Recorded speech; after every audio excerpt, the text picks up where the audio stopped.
नमस्कार दोस्तों, मैं डॉक्टर रावत चौधरी और मैं जोधपुर में एक होम्योपैथिक डॉक्टर हूं और मैं आप लोगों के साथ में जनरल हेल्थ और डिजीज और उसके होम्योपैथिक ट्रीटमेंट के बारे में आप लोगों से बात करता रहता हूं। दोस्तों, आज के वीडियो में हम लोग एक रेयर डिजीज या आप कह सकते हैं थोड़ा टफ बीमारी उसके बारे में बात करने वाले हैं। इनफैक्ट दोस्तों, आज हम बात करेंगे सीलिएक डिजीज, जिसको रूटीन में लोग व्हीट एलर्जी या ग्लूटेन एलर्जी भी कहते हैं। तो इस वीडियो में हम लोग बात करने वाले हैं कि ग्लूटेन या जो आपको बोलते हो व्हीट एलर्जी, ये क्यों होती है, इसका कारण क्या है, उसका क्या लक्षण और किस तरह से होम्योपैथिक ट्रीटमेंट हम इसको ठीक कर सकते हैं। दोस्तों, अगर हम सबसे पहले समझने की कोशिश करें कि सीलिएक डिजीज क्या है, तो देखिए, जैसा हमने शुरू में बात की, इसको सीलिएक डिजीज, व्हीट एलर्जी या ग्लूटेन एलर्जी हम कहते हैं। तो ये क्या है दोस्तों? ये एक ऑटो इम्यून डिजीज है। ऑटो इम्यून डिजीज का क्या मतलब होता है कि ऑटो मतलब खुद और इम्यून यानी इम्यून सिस्टम से रिलेटेड, यानी आपका जो इम्यून सिस्टम होता है वो खुद ही आपकी बॉडी के ऊपर जो है अटैक करने लगता है। दोस्तों, रूटीन में हमारा जो इम्यून सिस्टम होता है उसका फंक्शन क्या है कि इम्यून सिस्टम हमें कोई भी बीमारी से बचाता है, लेकिन कई बार हमारे इम्यून सिस्टम में कुछ ऐसे चेंजेस हो जाते हैं कि हमारी बॉडी का जो इम्यून सिस्टम है वो खुद ही हमारी बॉडी के ऊपर कहीं अटैक करने लगता है और उसके अकॉर्डिंगली जो है कुछ सिम्टम्स या लक्षण या आप कह सकते हैं कोई बीमारी आपके शरीर में आने लगती है। तो कुछ ऐसा ही सीलिएक डिजीज में है। अब दोस्तों, सीलिएक डिजीज में क्या होता है, हम जो खाना खाते हैं रूटीन के अंदर, हमारी जो डाइट होती है उसके अंदर जो होता है कुछ हमारे फूड आइटम्स हम बात करें जैसे व्हीट एंड बार्ले, यानी मतलब गेहूं और जौ के अंदर पर्टिकुलरली एक दोस्तों प्रोटीन पाया जाता है जिसको हम कहते हैं ग्लूटेन। ये ग्लूटेन नाम का जो प्रोटीन होता है, कई बार हमारी बॉडी के अंदर दोस्तों क्या होता है कि एक इम्यून रिएक्शन होने लगती है और इम्यून रिएक्शन होके क्या करती है कि हमारी बॉडी जो ग्लूटेन, जो कि नॉर्मल मतलब प्रोटीन है, हमारी डाइट का हिस्सा है, इसके लिए हमारी बॉडी के अंदर जो है कुछ एंटीबॉडीज बन जाती है और ये एंटीबॉडीज क्या करती है कि आपका जो स्मॉल इंटेस्टिन यानी जो आपकी आंत है, छोटे वाली आंत, जहां से हमारा खाना एब्जॉर्ब होता है डाइजेस्ट होने के बाद में लास्ट में, तो छोटी आंत के अंदर वहां इन्फ्लेमेशन लाती है, यानी वहां सूजन ले आती है, वहां कुछ ऐसा अंदरूनी चेंजेस ले आती है एंटीबॉडी, जिसके कारण क्या होता है कि आपका जो फूड है, खाना है, वो प्रॉपर्ली एब्जॉर्ब नहीं हो पाता और उसके कारण आपकी बॉडी के अंदर कई तरह के लक्षण आने लगते हैं, जिस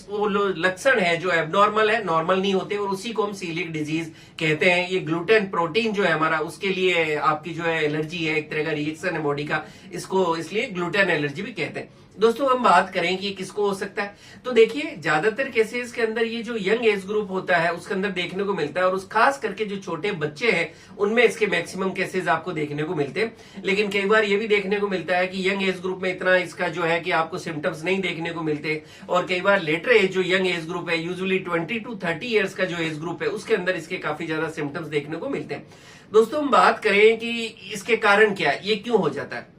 तो देखिए, कोई भी ऑटो इम्यून डिजीज होती है तो उसका कोई भी एग्जैक्ट कारण कभी भी मतलब निकालना बड़ा मुश्किल होता है, या आप कह सकते हैं कि अभी भी हमारी मेडिकल साइंस में इस पे काम हो रहा है कि इसका एग्जैक्ट जो है कारण निकाला जाए। लेकिन हाँ, ऑटो इम्यून डिजीज का बहुत अच्छा कारण जो है रूटीन में निकल के नहीं आ पाता है, इसमें भी अभी तक कोई बहुत अच्छा रीजन नहीं आ पाया। इंडिविजुअल बॉडी टू बॉडी ये चीजें अक्सर वेरी करती है कि किसी की बॉडी के अंदर इम्यून सिस्टम में कुछ ऐसे चेंजेस हो गए कि बॉडी खुद ही उसको रिएक्ट कर रही है, तो ये आपकी मतलब ऑटो इम्यून डिजीज होगी कि आपके इम्यून सिस्टम में कुछ ऐसा बदलाव हो गया जिसके कारण हो गया, और एग्जैक्ट उसका कारण पता लगाना काफी टफ होता है। लेकिन हाँ, कुछ केसेस के अंदर दोस्तों ये जेनेटिक भी हो सकता है। जेनेटिक का मतलब अनुवांशिक। मान लीजिए कोई बच्चा है और उनके मम्मी पापा, ब्रदर सिस्टर्स, भाई बहन, उस फैमिली ट्री के अंदर अगर ऑलरेडी किसी को ये बीमारी है तो उसके कारण भी हो सकती है, यानी जेनेटिक हो सकता है। और सेकेंडली मतलब सेल्फ, खुद की बॉडी में ही कुछ ऐसा इम्यून सिस्टम में बदलाव होकर हो सकता है। उसी के साथ में दोस्तों कुछ लोगों के इसके जो है होने के चांसेस ज्यादा रहते हैं, पर्टिकुलरली वो लोग जो ऑलरेडी थोड़ा सा जिनको डायबिटीज की हिस्ट्री है या थायराइड की हिस्ट्री है, कई बार आपको पेट से रिलेटेड जैसे अल्सरेटिव कोलाइटिस की प्रॉब्लम है, कई बार हो सकता है जैसे आपको मिर्गी की प्रॉब्लम हो, तो ऐसे लोगों के अंदर इसके केसेस ज्यादा देखने को मिलते हैं। दोस्तों, अगर हम बात करें इसके सिम्टम्स या लक्षणों की, क्या सिम्टम्स आएंगे, क्या लक्षण आएंगे कि आप थोड़ा अलर्ट हो जाएं कि कहीं ये आपको सीलिएक डिजीज तो नहीं होगी। दोस्तों, सिम्टम्स की बात करें तो अगर आप इसके कारण को समझेंगे कि हमारी बॉडी में क्या होता है, तो आप इसके सिम्टम्स को इजीली रिलेट कर पाएंगे। सिम्टम्स की हमने जो बात कर रहे हैं तो नेचुरली जो है आप में इसमें क्या हुआ था कि आपकी बॉडी के अंदर जो ग्लूटेन प्रोटीन था उसके लिए एंटीबॉडीज बन गई, उन एंटीबॉडीज ने जाके और आपका जो स्मॉल इंटेस्टाइन है वहां पे इन्फ्लेमेशन ले आया, तो वहां से आपकी बॉडी के अंदर प्रॉपर्ली एब्जॉर्प्शन नहीं हो पाता। जो फूड आइटम्स जो खाया उससे जो न्यूट्रिएंट्स बॉडी को मिलने वाले थे, जैसे आयरन है, कैल्शियम है, विटामिन B12 या दूसरे जो न्यूट्रिएंट्स है, उनका प्रॉपर्ली एब्जॉर्ब नहीं हो रहा है। एब्जॉर्प्शन जब प्रॉपर्ली नहीं हो रहा है तो आपको डाइजेस्टिव सिस्टम या पाचन तंत्र से रिलेटेड सिम्टम सबसे पहले को देखने को मिलेंगे। दोस्तों, सबसे पहले हम बात करें तो इसमें सबसे ज्यादा जो कॉमन सिम्टम है वो आपको देखने को मिलेगा डायरिया या दस्त।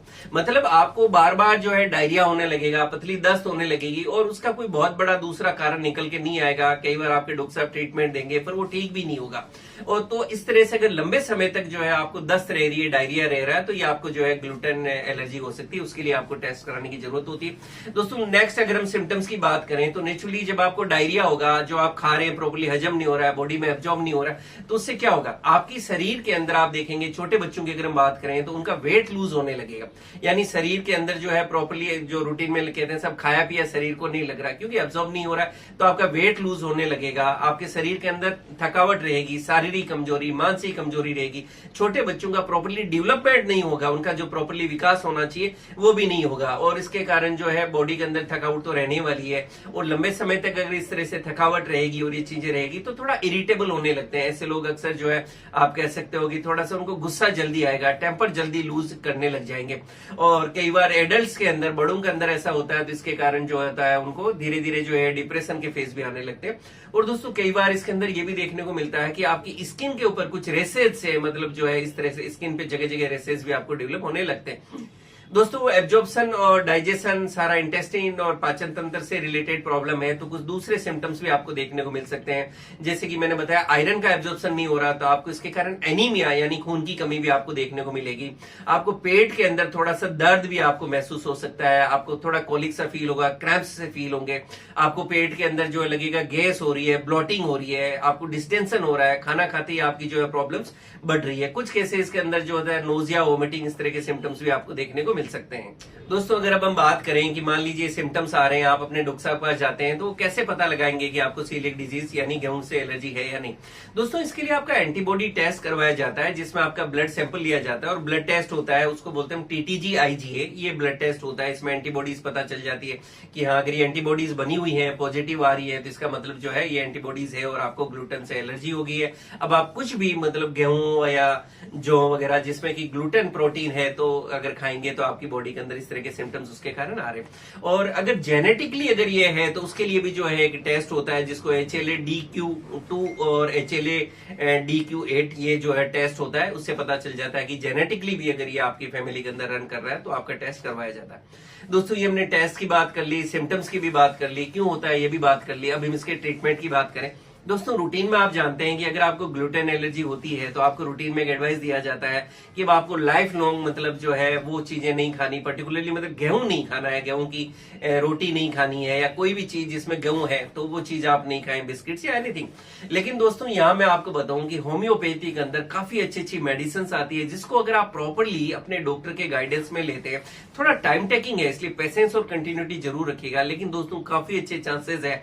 कि आपकी जो ग्लूटेन एलर्जी है, सीलिएक डिजीज है, जो गेहूं से एलर्जी है, इसको आप ठीक कर सकते हो। लेकिन उसके लिए थोड़ा सा मैंने बताया पेशेंस, कंटिन्यूटी और प्रॉपरली आपको अपने डॉक्टर साहब के गाइडेंस में इस ट्रीटमेंट को लेने की जरूरत होती है। हमारी क्लिनिक पे भी काफी पेशेंट्स आते हैं जो लंबे समय तक रेगुलर टिक के रहते हैं, वो लोग ठीक हो जाते हैं। और कई लोग जो है महीना, 2 महीना, 3 महीने से बीच में छोड़ के चले जाते हैं, तो नेचुरली उनका ट्रीटमेंट प्रॉपर नहीं हो पाता। और दोस्तों आपको कॉन्फिडेंस देने के लिए कि हाँ ग्लूटेन एलर्जी होम्योपैथी से ठीक हो सकती है, इसके लिए अगर आप मेरे से रेगुलर मेरे वीडियोस देख रहे हैं तो आप पास्ट जो मैंने वीडियोस अपलोड किए हैं सीलिएक डिजीज वाला, उसमें हमने सक्सेस स्टोरी भी शेयर की है। इनफैक्ट जो ठीक हुए उनका खुद का इंटरव्यू है, वो खुद साथ के अंदर बैठे हुए हैं कि किस तरह से लगभग 11-12 साल से जो उनको सीलिएक डिजीज थी उस बच्चे को, और उसको भी हमने जो है हमारे यहाँ रेगुलर ट्रीटमेंट लिया और वो ठीक हो गए। तो ये जो मैं आपको एक मैसेज देना चाह रहा हूँ, एक कॉन्फिडेंस देना चाह रहा हूँ कि आप जहां भी रहते हैं, अगर आपको वीट एलर्जी है तो आपको घबराने की जरूरत नहीं है। आप होम्योपैथिक ट्रीटमेंट ले प्रॉपर और अपने डॉक्टर के टच में रहें। और दोस्तों बहुत अच्छे चांसेस हैं कि आपका जो सीलिएक डिजीज है ये बिल्कुल ठीक हो जाए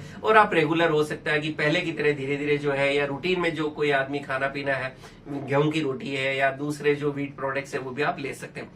दोस्तों मैं उम्मीद करता हूं आज इस वीडियो के अंदर जो हमने सीलिएक डिजीज के बारे में बात की और मैंने जो आपको कॉन्फिडेंस देने की कोशिश की है कि हाँ ये ठीक हो सकता है, ये आपको पसंद आएगा और आपके लिए लाभकारी साबित होगा। और इसी तरह से मुझसे जुड़े रहने के लिए मेरे चैनल को आप लाइक करें, शेयर करें, सब्सक्राइब करें। Thank you.